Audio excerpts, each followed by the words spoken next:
Delaney. And it's Katie, and this is Classically Black Podcast. We talk all things classical music and being black in the profession. With trap beats playing in the background. Boom. You mean in the background? Blackity black black. Black History Month. Still. Buckle up. Just getting started. And what a great way. I know it's not that kind of podcast, but shout out to my girl, Belle Calise, for winning a Grammy. Baby, we love you, okay? And you know what? I know she deleted her Instagram, but she literally deletes her Instagram quarterly. So, she'll be back. But I just can't imagine having that much money and caring. Like, everyone's like, you don't write your own music, duh. Like, we know this. We love it. It's ratchet. It's fun. It's engaging. Like she co-writes her stuff, and all your faves be finesse and stuff too. And Bartoxville and Cheryl can't write that either. So what are we even talking about? What are we talking about? It's kind of not the same thing, and also both it's similar. It's not, but both me and the listeners are waiting to see when this is gonna wrap up. Are you really not excited for Cardi B making history? No, that's not what I'm saying. I'm just saying, like, my baby, you're doing great. Let's keep it up. Keep it up. All right. That was the news. Now we're moving on to intermission.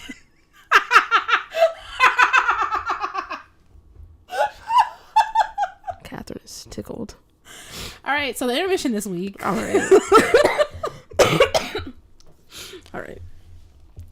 So the news this week, Kelly Hall Tompkins was just recently appointed to faculty at Manhattan School of Music. Woo! Come on, Black excellence. That's amazing, for real. Mm-hmm. Because I mean, come on, Manhattan School of Music. Right. Is that her alma mater? I think so, yeah. Yeah, I think so. I don't know. Don't get me to lying. Right. Now somebody in our comments. No, I actually went to those. Right. I mean, someone I'm like 94% sure that's her. How did you alma measure mater. that, sister? And I know for sure that she How did you measure that? 94%. I started higher and I was like, that seems too high, seems too high. And then I just kept creeping back one until I was like, that seems reasonably like. But I do know for sure that they did give her an honorary. She went to Eastman. Yeah, but she has more. She might have more than one degree. Probably. That's how that works. Did she go? Yeah, she definitely went to Eastman. She did? Yeah. Oh, okay. Oh, yeah, for sure. I know that. We were just talking about that with Miss Taylor. Oh, well, I know for sure that MSM gave her an honorary doctorate. Oh, shucks. I'm like, can I get an honorary bachelor's? Because I'm just about done with theory by now. This whole, like, homework situation and, like, Professor just made me mad today. Because I told you, I was trying to be courteous. You know what I'm saying? No, let me say, I was trying to be courteous. I was like, sir, I ain't gonna be in class today. I got stuff to do. He's like, all right. All the teachers listening are like, so F. Well, no, I was like, I have a meeting, blase for my whatever. I ain't gonna say what it was for. And he was like, which professor you meeting with? I'm like, I'm not telling you that. I'm grown. Okay, I'm about to be 26 this year. You know what I'm saying? I made a choice not to go to class, and you're gonna respect that choice. We both paying taxes. We both got bills to pay. Like, you're not gonna be. I will get the notes from Jasmine. Shout out to Jasmine, and we gonna keep it pushing. Look at him saying, "Respect this F." Now you graduated in the fall. Actually, the spring, because Eastman only does commencement once a year. Can you imagine? No, you can graduate in the fall. You just can't walk the stage, but you can like graduate. You can be coming back in 2023 to walk the stage. Oh, we will walk together if you walk next year. Yeah, sister. Go ahead and fail. Wow. Anyway, congratulations, Kelly. That's not what it's about. Ooh, Chile. Choking on them lies over there. All right. Sickness meaning nothing to you. Get well soon. Yeah, okay. I believe that. Anyway. So this next piece of news was sent to us. Whew. Interesting. Yeah, I don't really know. Y'all could develop your own opinions, but basically, so obviously it's Black History Month, and a friend of ours sent this to us, and it's from let me not mess this up, the Boston Philharmonic Youth Orchestra doing a concert, and they're trying to promote diversity and something like that. Definitely something like that. That's definitely the category it falls into. But they said at the heart of this whole concert are spoken words, the words of Dr. Martin Luther King Jr. taken from his speeches and other writings.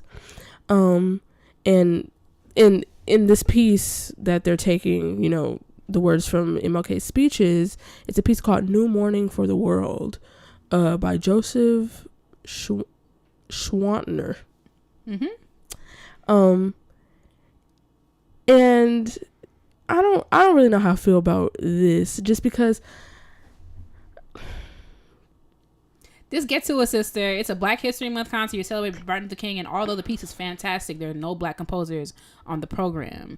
You pair it with Britain's Young Person's Guide to the Orchestra.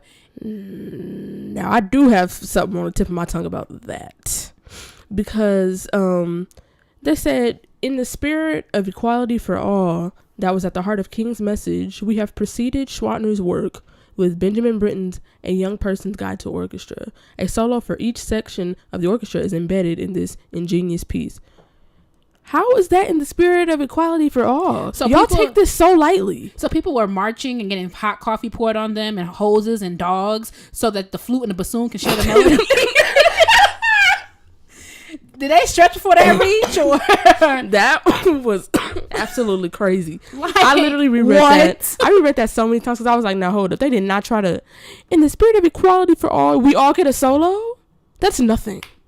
That is nothing. It's like you really haven't. And you know what? Honestly, I would expect better from, you know, someone like Benjamin Zander, who I actually really look up to.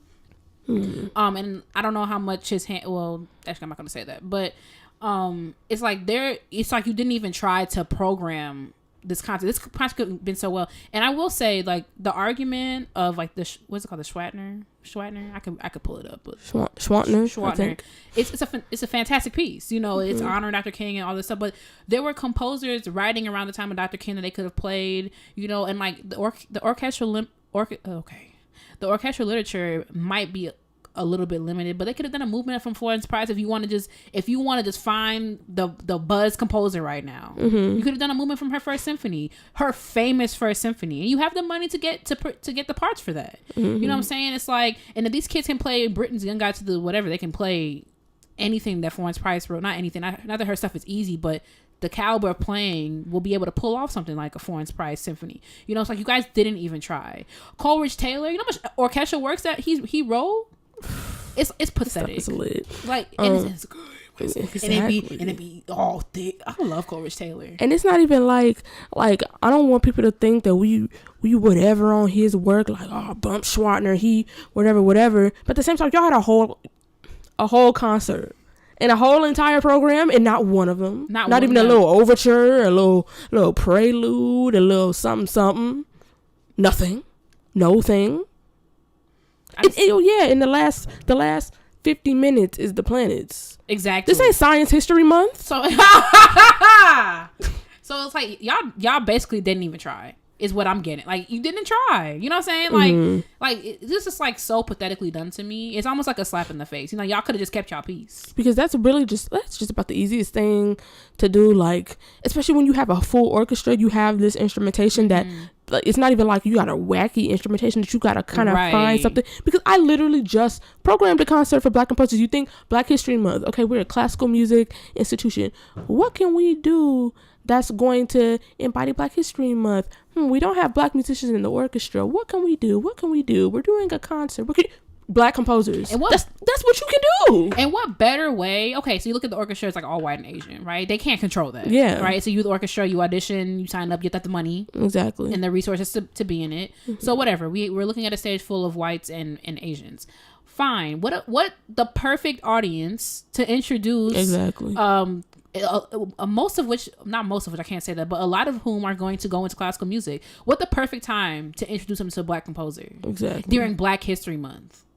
So now you got them running around talking about, if we play a piece for kazoo and didgeridoo, then that's equality at its finest. Not at its finest. You know what I'm saying? Like, it's pathetic. You know what I'm saying? It's pathetic. But go off. I mean, yeah. I just can't. The planets? I can't believe that they really is that even how do you overlook that? How do you overlook Black composers during Black History Month when you're trying to do something that celebrates equality? You didn't even have to do all Black composers. You could have mixed it up a little bit, but honestly, you could have done the Schwartner. Am I saying that right? Yeah, I think so. You could have done a Schwartner and like a Florence Price and Britain. Yeah, because I'm thinking of like, so what is their logic? I know that especially in classical music, the audience is very fixed. We play a lot of stuff over and over again. People come and they hear things that they know and whatever. Like, I guess you want to put things on, like Britain's Young Person's Guide is a popular piece. Mm-hmm. The Planet is a popular piece. You could have put one of them on there. Exactly. You could have done a Coleridge Taylor mm-hmm. overture, mm-hmm. and then you could have done, the Schwartner, A Movement from Price, intermission, and then the planets. Exactly. That's exactly what you could have done. Exactly. But you did this. But y'all did this, and then sprinkled on, and then then y'all stretching, bending over backwards like taffy, right? Trying to mold Young Person's Guide into something that it is not. Somebody in their marketing department finessed their way through marketing school. Finesse their way. They were like, how could I just turn it around? And you know what? I can't even, because I be finessing these assignments that same exact way. However, this is your job. Exactly. So. And I can't imagine that, like, y'all, last year, y'all sat back and y'all was programming this concert. You had a whole year. You program or whatever, I imagine that these things are programmed at least a year in advance. Right. And you sit back and you be like, yep, this sounds good to me. And everybody in that room, everybody on that board was like, yeah, that sound good. Mm-hmm. Really? Whew, Chile. I know that this concert wasn't explicitly advertised as something for Black History Month, but it's obviously, that's sort of the thing that it's centered around, because there's MLK references in this and the references of equality and all that. But I literally can't believe that that they tried to stretch a work into that into a mold. They tried to mold it into something that is not. And made it seem as if they were doing something completely innovative by playing Britain's Young Person's Guide. That's on your list of excerpts. Exactly. Well, not for me. It is for us sometimes. It's a little nasty. I've never played it. Look, the third page. It's a little lots of notes. I've never played it, but I know it's like it's a rush. Something like that. I've never played it, but I know that that's an excerpt for something for us. But yeah, if they doing all that, that he got going on in there, they might could whip up some Coleridge Taylors, some Florence Price, some William Grant Still, some Adolphus Hellstork. Like, y'all got exactly. If you want to play a piece of high caliber and difficulty, then program a piece by Hellstork. American Port of Call been a great way to open up that concert. This is literally a Google search. Honestly, because whatever. So it's not supposed to be a Black History Month concert, even though it's in Black History Month. So fine. You do American Port of Call, you do the Schwartner, and then you do Planets. It's not even like exactly. If you must program a piece that is big, like, I get you want people to come to your concert. A lot of people will look at a program and be like, I don't know none of this, and not want to come. Right. Okay, the Planets is wildly popular for whatever reason, so put it on. For whatever reason. And so put it on the program along with some other stuff. And Venus lit though. That Venus movement ain't finna front. Ain't finna hold you. I'm not even going to talk on my neck and act like I've heard all of the planets, but I've heard most of it. Yeah, but low key disappointing. Low key disappointing? High key disappointing. 12 sharps disappointing. Wow. Wow. 12 sharps. Disappointing. Aye. Wow. Oh, you know what though? They probably programmed the planets for diversity because, like, the aliens got to be included. Oh, y'all include aliens for y'all include Black anything, people. So. Anything to exclude. Because all we do is complain. So. Because you got the Martians, the Venusians, the Plutonians. Mm-hmm. And we would hate for them to be excluded. But those blacks, they complain about everything.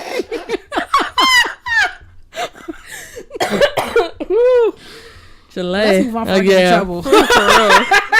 Because we get a little too comfortable in here. We'll discuss this afterwards. More explicit. And we're moving on to intermission. Right. Okay. So this week on intermission, we're going to play a little activity called Put Me On.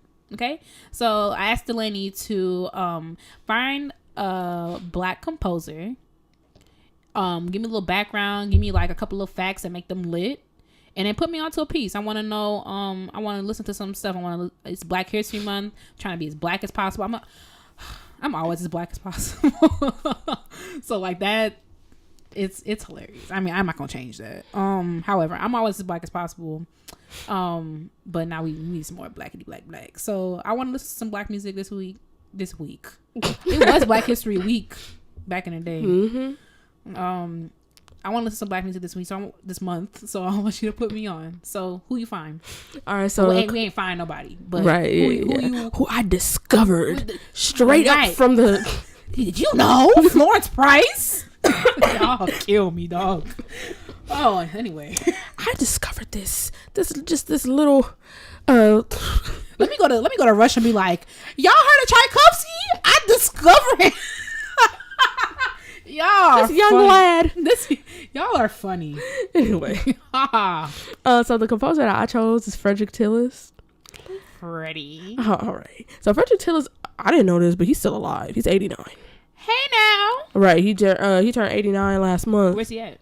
The last place that he worked was at University of Massachusetts. So he's professor emeritus. Come on at University of Massachusetts Amherst. 89.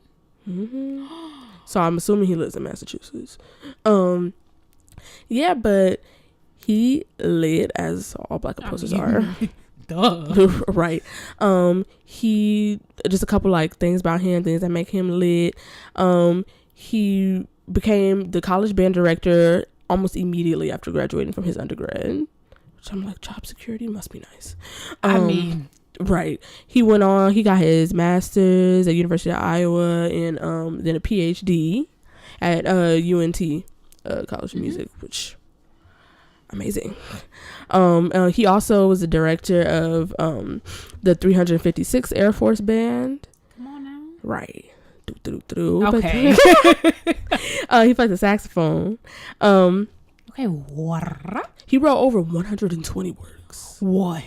Which is crazy. That's a lot to me. Yeah, that's a lot. I could barely do like when they be like, complete this chordal sequence of 8 measures. I'll be like, wait, hold on. That's a lot of chords. And you gotta come up with it. Pick notes. Exactly. Right.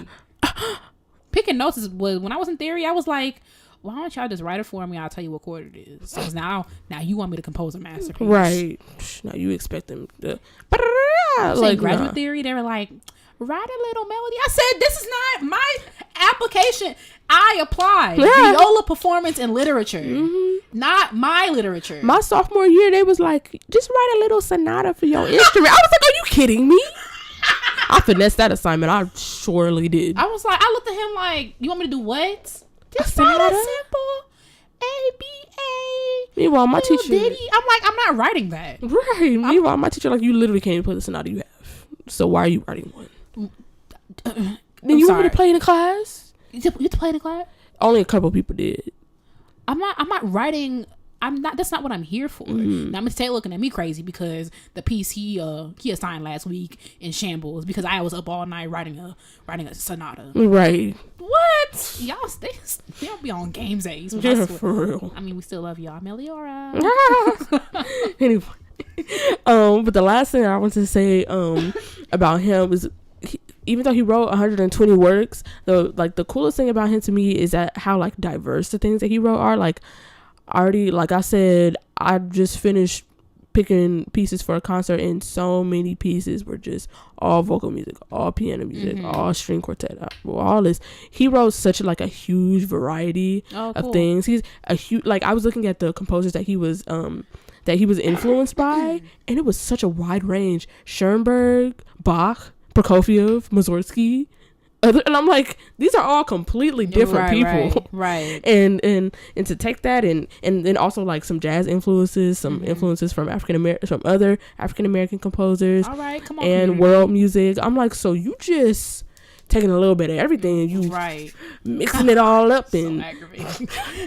and like just the he wrote for so many different instrumentations, orchestra, jazz trios, quartets, and all this. And most importantly, he wrote a spiritual fantasy for double bass and piano, which I could be playing on my recital next year, man. You should. Yeah. You should find it. You should also. I have it. I bought it.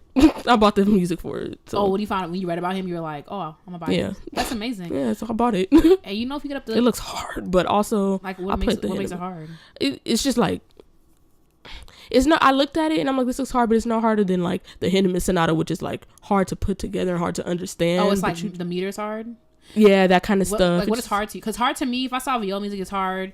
It's way too high. Well, high doesn't scare me anymore. But high doesn't scare me. But double stop scare me. Mm-hmm. Oh, so if one day I'm gonna play some double stops in soon. Like one day that Walton at 9 rehearsal 9 gonna be. And you know what? I'm like 57. Well, 58 at best. All right. One thing that is also hard is that there are no recordings of this piece. That's hard. Yeah. So I'm just kind of like, up to me. But you know that means nobody listening. Right. Nobody could check me on it. All right, boom. Let me tell you how to finesse an audition, right? So when let me tell you, I'm gonna put y'all on. So all you gotta do. Get you a new piece, like a new piece. All right. Well, you know they don't really know nothing about. They'll be like, what's the last thing you gonna play for us? I might could do this, by do. They'd be like, I don't know that piece. I'm like, well, I'm gonna put you on. And they'll be like, oh, I went to college with them and we was roommates and I helped them write that and I premiered it. And I'll be like, you know, I'm gonna play some Brahms instead. I misspoke. I'm gonna play Brahms. Did I say I'm gonna play Brahms? I did that one time. When I was auditioning here at Eastman. Ooh, I was like, I'm gonna play. What was the piece called? Shucks. I'm gonna play. Was it Incantation? It's not. She wrote another piece, but the same composer by Augusta Reed Thomas. She wrote another piece for viola, solo viola. And I'm like, I'm gonna play that because it's harder than Incantation. It goes. I buy the music. Mm-hmm. I open it and it says premiered by Carol Rodlin, and I said. I folded it right back up. I texted my teacher at the time. I'm like, we will not be doing this. I'm like, I'm not about to play the piece that Carol Rodlin premiered in front of Carol Rodlin. For real. Okay, think how bold that is? Girl, child, bye. I mean, so listen. Save it for your audition, sis. And it's going to be like, I got this piece that you gonna love it. It's like this. Yeah, but all right. But I'm excited to play it. It's gonna be lit. Oh, I'm so excited for that. Is it like a true fantasy or is it like? Is it lyrical or? I mean, yeah, it looks like there's some lyrical parts. Okay, because be fantasy, but new music could be like.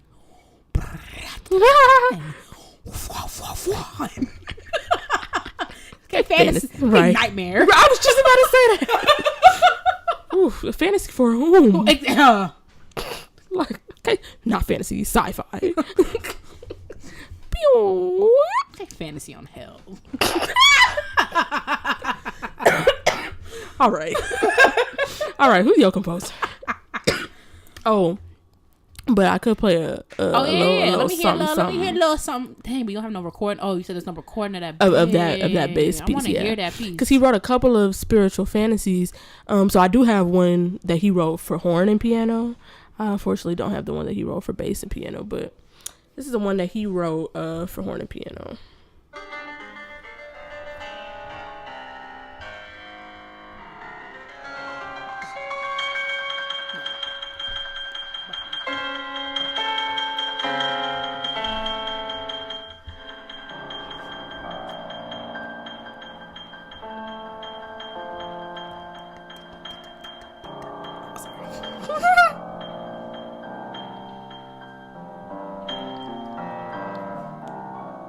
What a horn is. Oh, it's anyway. Okay, I'll be quiet.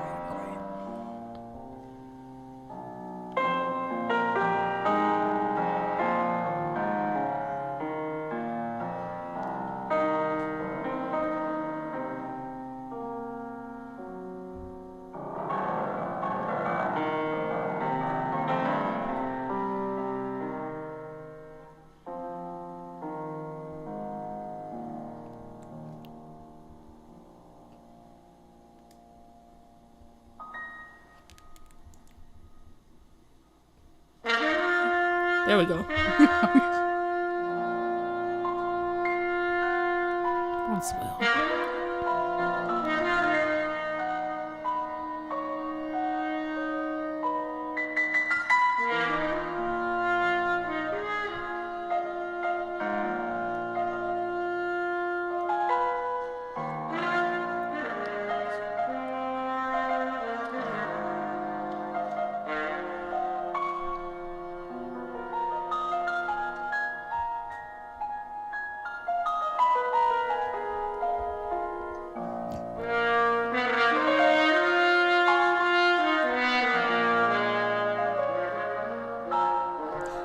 Yeah, but I'm gonna link the recording in, you know, 'cause we're not gonna sit here and listen to this whole piece, but I could listen to that. No, but I mean, like, we're not gonna sit here on the podcast. No, I'm talking. Okay, 20-hour podcast. I know I could get down with that. I yeah, like that. Especially because it's all bassy in the piano. You know, that's piano boom. That's how you get me. Bassy, okay. The piano all offbeat. That's my type of stuff. I could listen to that. Lit. Okay, so my composer is Thomas Blind Tom Wiggins, born in 1849.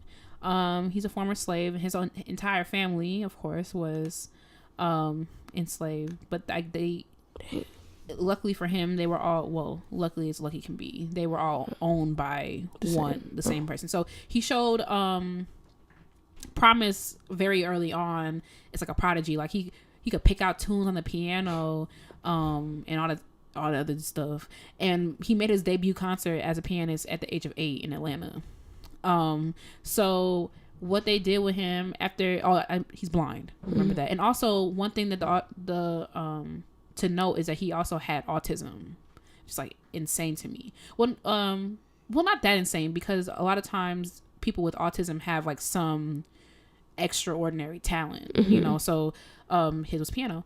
So he was hired out as a slave musician for the price of $15,000, which today is like about $500,000. Well, like $450,000. Hey. Yeah, and he was the first African American to play at the White House.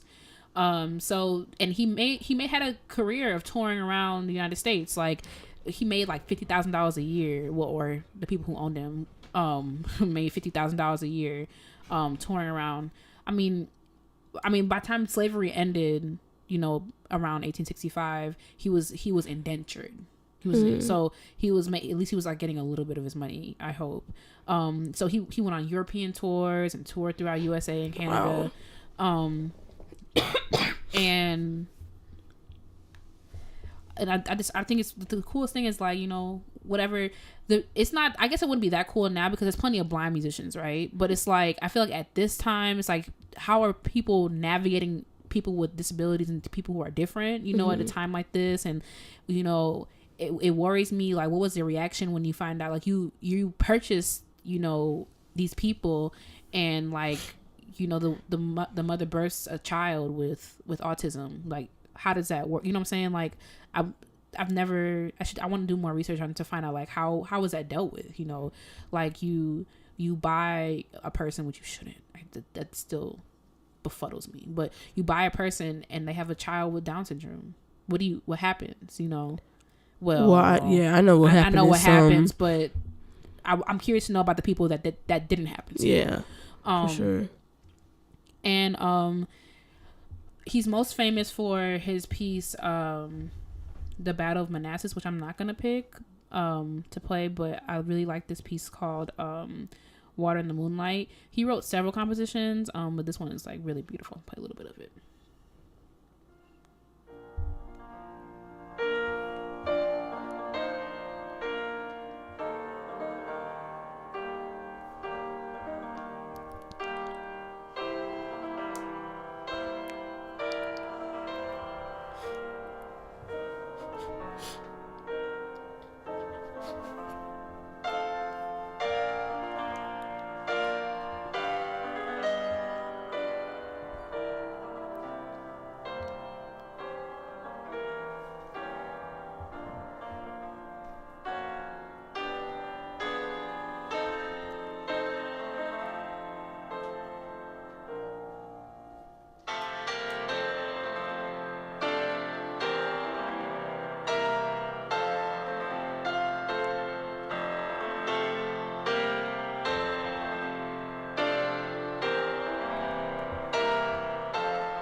So we'll go ahead and link this as well. I picked this one, of course, because this is like my type of stuff.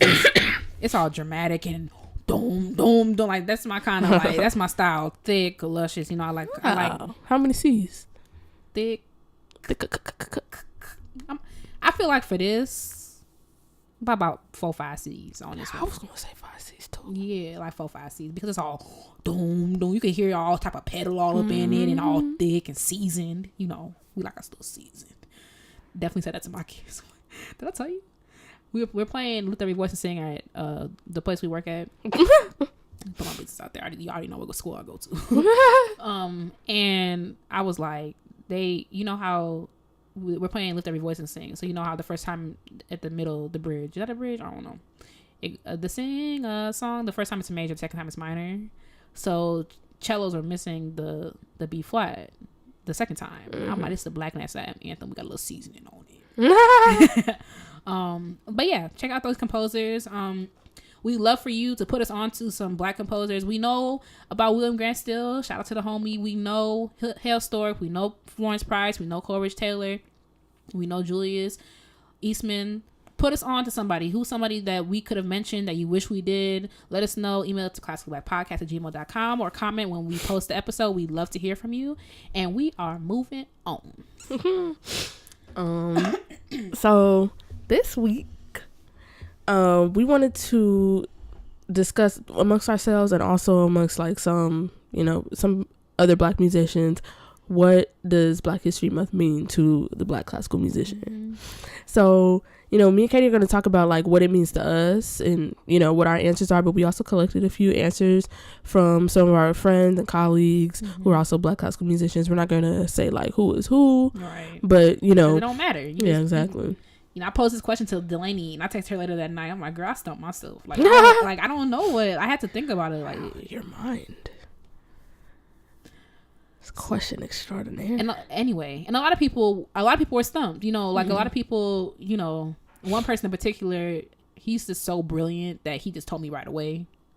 But like a lot of people were like, I'm gonna get back to you tomorrow, so I really appreciated like that thought. It's like, what does it mean to us? Like Black History Month, we get to this month and it's like a month of gigs for some and whatever, but like what does it truly mean?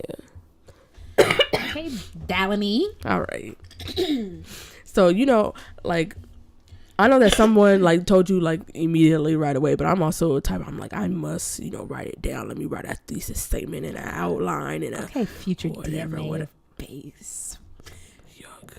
DNA of bass. Principal bass of the Berlin Phil. The Berlin Phil. Good talk, sis. Morgan. Good at Morgan, y'all. What's Could good? You imagine rolling? What's good? Imagine rolling up to a Berlin Phil rehearsal. Like they sitting around like we did an audition for Principal Phil, principal bass player, and we haven't met them yet. We don't know who she is. You roll up in there all loud. Go at Morgan. Well, I'm trying to think of literally any other German that I know. That's all I know. Ich bin good. Okay, not ich bin. You took that right from a score. You are annoying. Ich bin nice to meet y'all. What's that word? Langsam. That's not people who listen in Germany. Let me stop cutting up. Hey y'all. That's all so German ignorant. And Bratsche. I know how to say my instrument. Not Bratsche. That's how you say it. I mean, yeah, but I'm just saying. That's how you say you just gonna go to people and say viola. Someone, guten Tag, Katie. Bratsche. They gonna be like, okay, they gonna think you like Pikachu, only can say his name. Like Groot? Oh yeah. Yeah, I'm Groot. Ich bin Bratsche. Just going around saying that. Bratsche. All right. I just realized I said I think ich or it. I don't know how to say it. Ben means I am, so I literally said I am nice to meet y'all. Okay. Well, let's move on. Let's get back on track. All right. Take nothing seriously. Literally. Whew. All right. Let's see if I can. Don't even on her deathbed. For real. God trying to get me. Could you just quit playing around?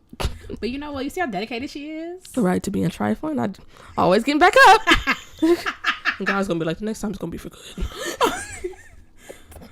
But anyway. Oh, Chile. Whew. The point. Right. People are like listening like, please. Right. They was probably getting ready for like this nice intellectual thing. And that will happen eventually. Good morning.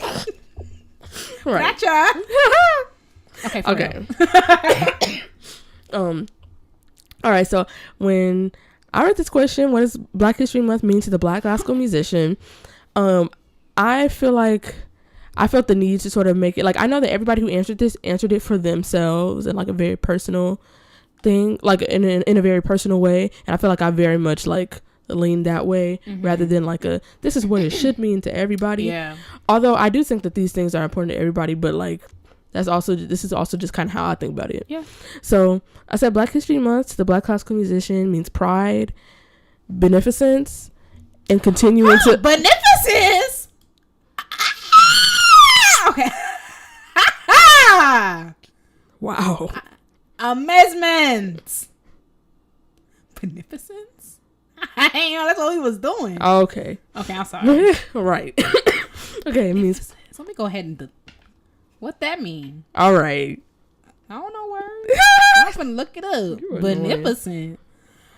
Then they go that Eastman education. Eastman. Okay, you know what a Triton modular block is, but can't make a sentence. Eastman goals. Okay, let me stop. That's not true. I'm just kidding. This doesn't reflect the views of Eastman. Come on, ethics. All right. Anyway, it means pride, beneficence, and continuing to be unapologetically black. Right. As a black musician, black musicians should feel pride in their culture, the countless contributions their predecessors have made, and in themselves for continuing to pave the way for future generations. Black musicians should see Black History Month as a time to take action that will benefit their community. And to me, this means giving back to the communities that lifted you up in order to give you the gift of music. This means making your art accessible to those who are on the outside looking in, which is so many of us. And that also means continuing this work outside of Black History Month and throughout the year to make each Black History Month stronger and more unified than the last one. Because we was pretty well. All right. Annoying. Picture. All right.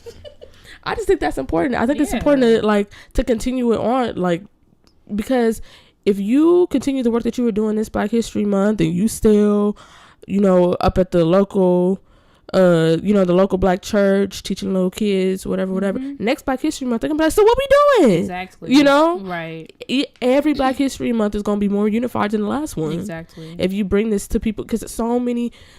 Listen, where I'm from, with it's all black people, every time I bring my bass out the car in my driveway, they like, what is that? You got a guitar? You got a tuba over there? Father, help us. You got a whatever. Like, I'm like, literally, that's what made me not take Eastman for granted. Where I have to remind myself, there are people where I'm from who literally don't even know places like this exist on the face of the earth. This is outside of their scope of the entire world. Yeah. Like, everything they know about the world, this is nowhere like in 10 there. by 10 blocks. Like, that is crazy. So I just think that that's one of the most important parts is to make your art accessible, because there are people who are not only on the outside looking in, but are on the outside not even knowing that they can be a part of this. And then lastly, Black History Month means being unapologetically black. That means you twerking in the concert hall. Yep. That means you in rehearsal kikiing with your friend. No, I'm just kidding. I'm just kidding. But that means that you're going into spaces where you don't see other people like you, but you still being yourself. You still feeling like, you know what? Say it loud, I'm black and I'm proud. Listen. I'm playing Frederick Tiller's Spiritual Fantasy on my recital. I'm bringing this, I'm bringing all this blackness into your space because we belong here. Exactly. We've been here because, like I said, our predecessors have made such amazing contributions and they deserve to be recognized. Exactly. And they are not recognized enough. They're not even recognized enough during Black History Month, let alone other times of the year. Right. So I just think that that's one of the most important things. Those are the three most important things to me is just pride, beneficence, and being unapologetically black. I mean, I love what you said about like our responsibility to people on the outside looking in, because I just think that I think we've gotten a lot better because social media and like helps a lot. I mean, some people think social media is like the devil, but it helps a lot. Because you see black people doing things that black people aren't supposed to be doing. You know, you have black people who are ballet dancers, you got black people who are playing classical music, you know what I'm saying? Like, but I think also inviting them into these spaces, like, yeah, we doing these things, but you can come to our concerts and your kids can play and you can play. You know what I'm saying? I love what you said about being on the outside looking in. Like, I think that really struck a chord with me. Okay, chord, what type? Major? I'm thinking like a dominant 7. All right. Ooh, Chile. What about you? Okay, so like I said, this question stumped me, so I literally had to, and I was like, let me hurry for these people text me back so I see what they did, and you know what I'm saying? I had to like hurry up and write mine. But okay, so to me, Black History Month to the Black classical musician means a time of celebration. We have gone through a lot to get to where we are. We've defied the odds. We've become more successful than they ever thought that we could ever be. We can thank trailblazers like William Grant Still, who was the first African American to conduct a major symphony orchestra, and he did that in the Deep South. Okay, history professor. Okay. Or Henry Lewis, the first black instrumentalist to perform in a major symphony orchestra. Because of them and our own tenacity, we have learned and mastered these instruments and played this music, which quite frankly is our music as well. Black History Month to the Black classical musician is a time to celebrate how, yet again, we have rose to the top despite every measure being put in place to stop us. But Black History Month to the Black classical musician also means that we still have so much work to do. We still must strive to have our composers played on the most prestigious stages in this country regularly. Or the least. We can start there. I mean, and not because it's an obligation or because it's Black History Month, but because the music of our people is superb and it deserves to be heard. It means striving to have orchestras that are representative of the country as a whole. So just because, 4% of orchestras across is Black and Latino, but right, 4% combined, but 4% of our country isn't Black and Latino. So it doesn't, those aren't the same, you know, or even close. It means having more Black band, orchestra, and choir teachers that help thousands of little Black girls and Black boys across this country picture themselves in the profession. Black History Month to the Black classical musician is a time of triumph and celebration, but it's also a call to action. We have come so far, but still have a long way to go. You are...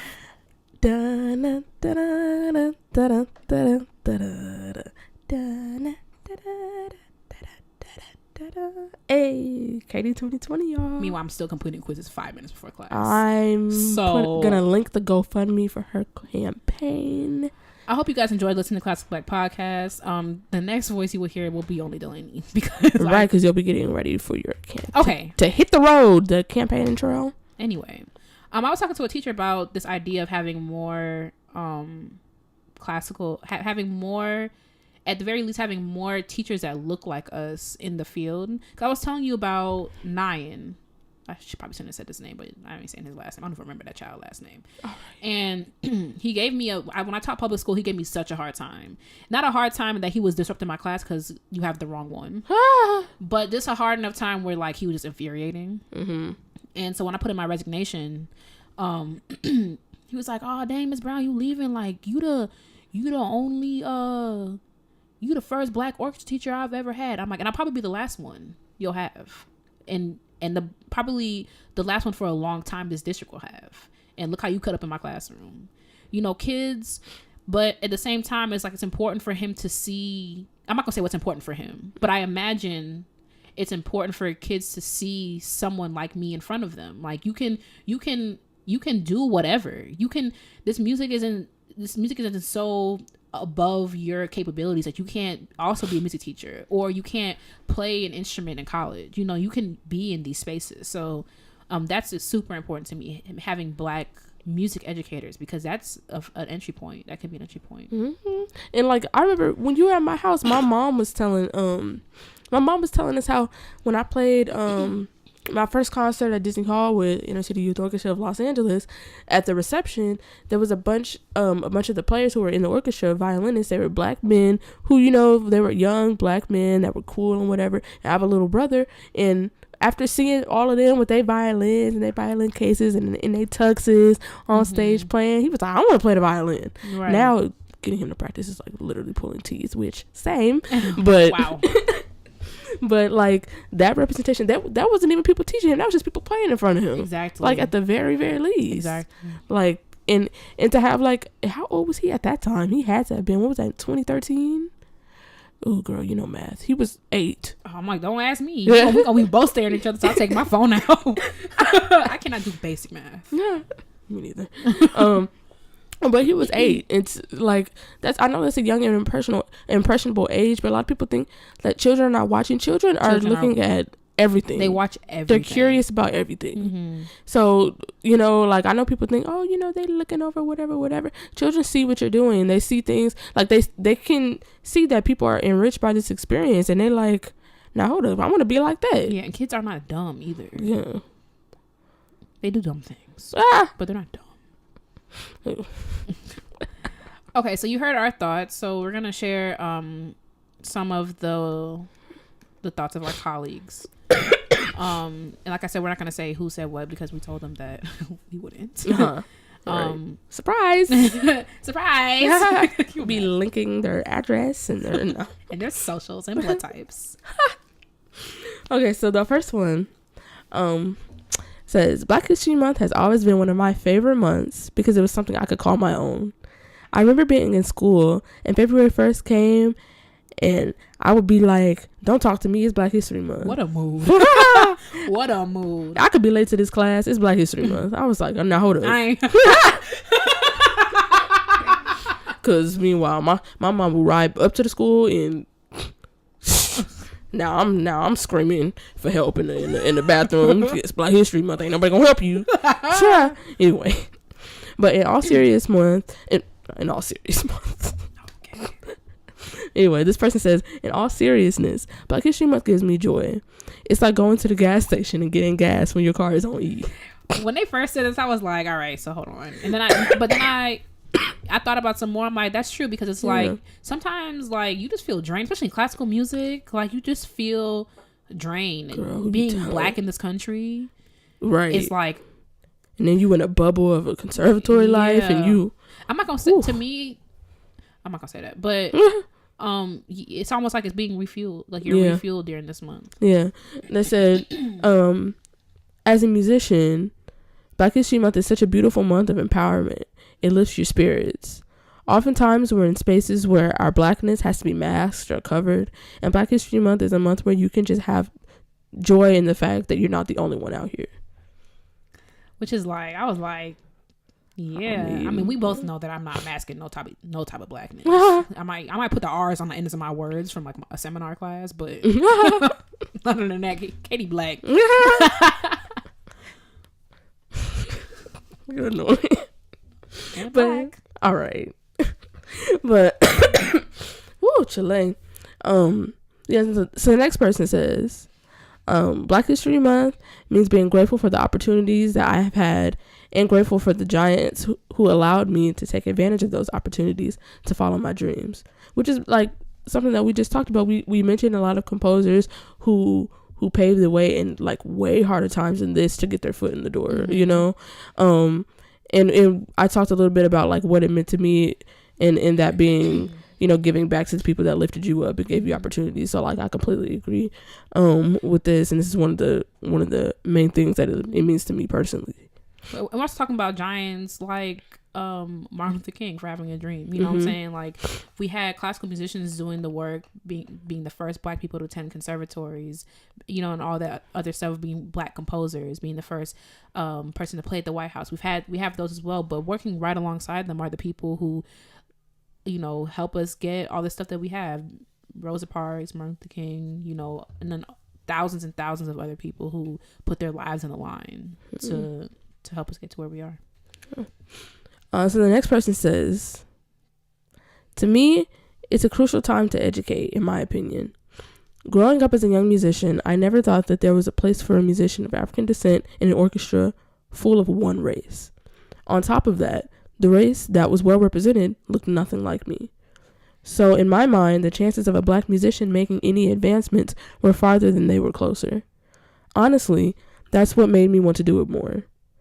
The reason I think it's a crucial time for education is because we are losing young black musicians that have dreams of being in a professional performance ensemble. We are losing them to the unattainable dream thought process. They don't see, nor are they taught, about the many black musicians and composers that came before them until they are well out of college. They're not encouraged to rise to their individual challenges of facing the odds and proving their doubts wrong. Black History Month to me is more of an educational obligation than it is a time to flaunt black pride. I'm screaming black pride during the rest of the year, though. Which, same. Say it loud. Hey, I'm black and I'm proud. No. I mean, I definitely resonated with the idea of it's a time of education. Mm-hmm. But we talked about this before, the idea that because we have different experiences of this, I think, where I didn't see anybody that looked like me doing classical music when I was growing up, but I was like, shoot, I'm doing it anyway. You know, I'm like, bet, then I'm gonna be the first black violist to do this. And then I realized, hey, sis, there are plenty of black violists, lots of them, tons and tons. Yeah, even here, just like Eastman, it's for y'all. Exactly. Like, what about the viola? Because it's all rich and like, probably, I don't know, but yeah, I don't know. What are your thoughts on this? I mean, I'm sort of like, our experiences are kind of different, but not really in the fact that like I didn't have any like role models that were black. Like all the other black musicians I knew were like people my age. So I still like had all white teachers, and like, so I still like have had that in the back of my mind, like ain't nobody that look like me up there. Like I don't understand, you know, like maybe I'm not cut out for this, whatever. But I especially think that like the whole education part of it, like I know I've seen a lot of things lately about how it's not our job to educate other people about our culture, and because so it's so easy for other people who don't know about our culture just be like, well, tell us what you want and then we'll whatever. Meanwhile, y'all won't. But anyway, it's not really up to us to like do that. But in a place like this, like coming from specifically the perspective of a black classical musician, I think the education is really important because, you know, we're talking about something that's not just educational. It's also like a spiritual experience. It's an enriching experience because music education, it involves so many other like senses and so many other things that it's not just like, well, here's black history and here's what Martin Luther King did and whatever. Right. Like it's a completely different thing. Yeah. Okay, so the next one says that it means access. All the things I have today, no matter how hard they were to attain, were made possible by people who came before me. The Great Migration, integration of the school system, learning about Langston Hughes, growing up in the legacy of Martin Luther King Jr., Carmichael, Malcolm, all these people made it possible. They made it possible for me to live a moderate middle class lifestyle. Even at 63 years old, it's hope to see more things. I also have so much to give back. Not quite like accruing a debt, but more along with the idea that to much is given, much is owed. I owe a debt to the future generations. Come on, powerful. I love this a lot because it's like, you know, we have a lot of opportunity, and you know, and we have to help the next generation as well. You know what I'm saying? Like, it's like you on your way up, you're reaching back and you're grabbing someone else's hand, you know? And I think was so eloquently said. Right, because gone are the days we'll be stepping on people's necks. Like, y'all still doing that? Exactly. Why? I just don't understand it. And like, you know, we see it all the time, you know, where it's like, especially in a competitive field like this, you think you needn't step on somebody else's neck to get to the top. I don't understand that. You know what I'm saying? It's because at the end of the day, it's all about how well you play. You know what I'm saying? And it's like, you know, I've said before, it's like if I'm going to an audition or whatever, I rather I put you onto it, because especially if it's like you're my friend, that's why like the group chat we have is so powerful to me, because it's like, yeah, let's go take this audition, because if I don't get in, like, you'll get in. You know what I'm saying? And like, because to me, like, if my circle's winning, I'm winning. And like, that might be selfish because like, nah, they did their own work, but like, that's not what I mean. It's like, because you're the sum of the 5 people you talk to the most. You know what I'm saying? And so it's like, if my circle is winning, that means I'm winning. You know, and I want to see my people doing well. You know, we have so much adversity that we face every day, and it's like, I want to see my people winning. Inspiration Nation. You're infuriating. Population 1. You're infuriating. Okay. We got one more for y'all. To me, Black History Month is a time to celebrate and remember those who have paved the way for us. However, I believe that in the field of classical music, we don't have much representation of people who paved the way for musicians of color. Don't get me wrong, there are a few, but not nearly enough. I personally believe our white counterparts are at fault. We hear about a composer like Florence Price, so eloquently called Auntie Flo here. But when she did make her mark, it didn't last much longer. Why? Because people that were performing a lot of her music were white, and they get like they did their part by only playing one of her pieces once. Nowadays, I do believe it's different, and more people and organizations are finally starting to make a lasting mark. Or those Black musicians of our past are finally starting to be recognized as pioneers in music. But this should have happened many, many years ago. I mean, I thought this was a read. I loved every bit of this. I was like, say some more stuff. Right. Did your part. We're done. February 28th. Like, right, you programmed Florence Price, and the last time you not, and you programmed her back in 2004, and you know, well, we did our part, you know what I'm saying, or you know, you put her as an encore on a 10 o'clock morning rehearsal, right? Or now it's 11 p.m. on a Sunday night, and you like, oh, well, we could turn the lights on and do the encore 20 minutes after, right? Now ain't nobody but sis in the way front row who been waiting to get out in the hall no more. Now she's stuck in her concert hall. It's like, I might well listen to the little opening bar. Like, I think we just have to do better, and you know, putting it on our white counterparts, you know, even though it seems harsh, it's like, y'all the ones who run everything. I mean, it like literally all this time this could have been happening. Exactly. So I mean, that's low key on you. Well, high key on you, but especially my teacher was telling me, he played to me. And maybe because it's skewed because I'm in the profession, but to me it's like discrimination in classical music just doesn't make sense, because all the stuff y'all talking about love and passion and sees no color. You know, I could see the ignorance behind, you know, you don't want a Black doctor. You know, there's a tremendous amount of ignorance behind there, but I don't know what school they went to and what y'all really learning down there at that Howard University. And now you cutting my arm open when I say my ear hurts. You know, that kind of ignorance and that kind of blatant racism in that regard. Mm-hmm. You know, you might not want a Black teacher because what they really know they're learning down there at that college. You know, I could see, even though there's no excuse for mm-hmm. it, I could see the justification behind. There's never justification behind racism, but it's like, we know what you mean, because somebody I'm in trying the comments, I'm trying to get everybody out my DMs. Right, I'm looking like, how's she going? Yeah, it's like, you know on Kim Possible where it has that laser thing where she has to like flip it right. You see me going through.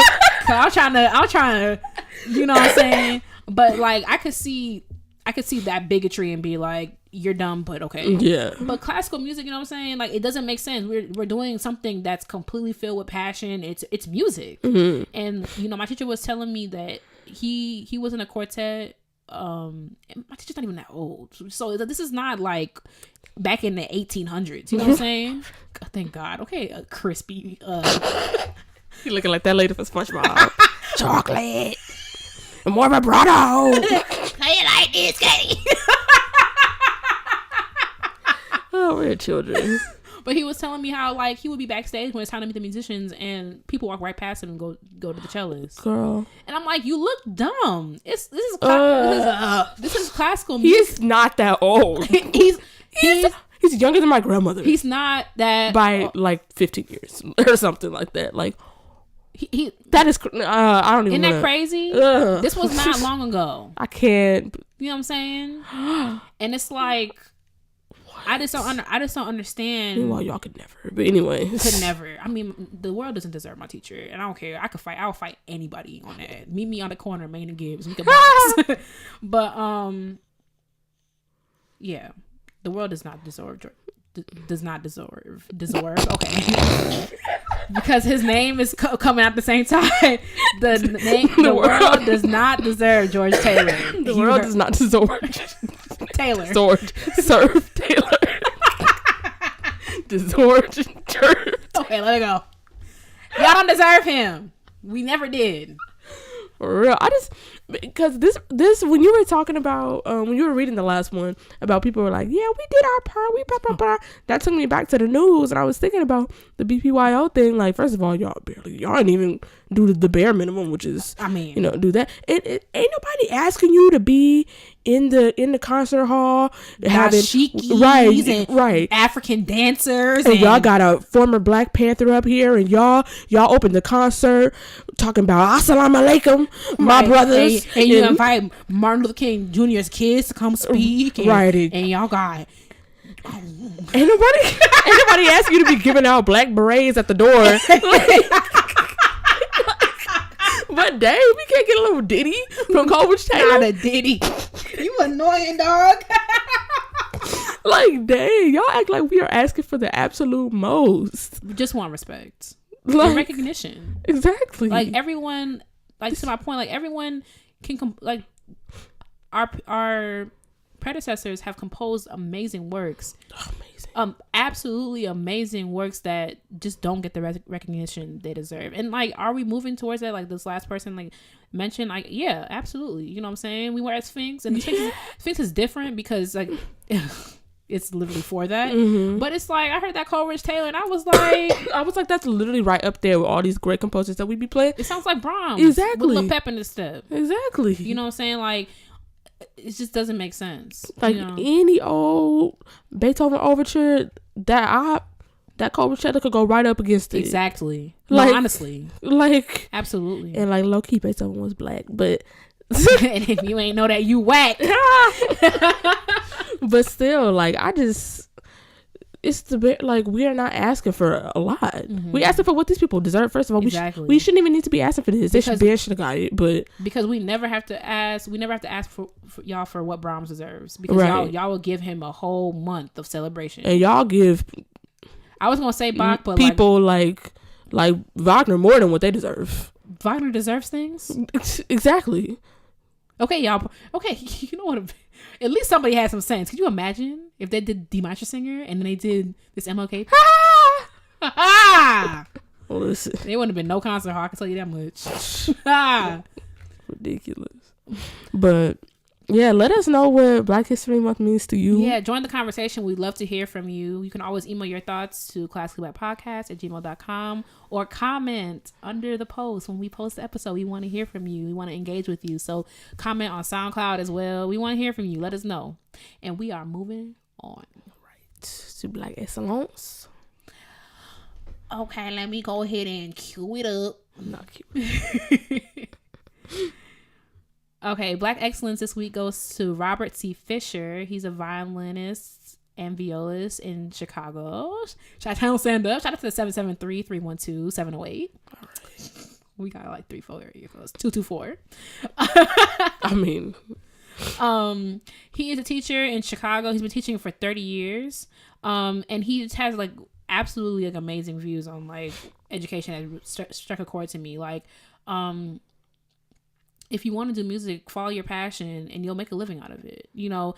And of course, Mr. Taylor said something similar to me. It's like if you love music, it will work out. And if you don't love music, don't bother.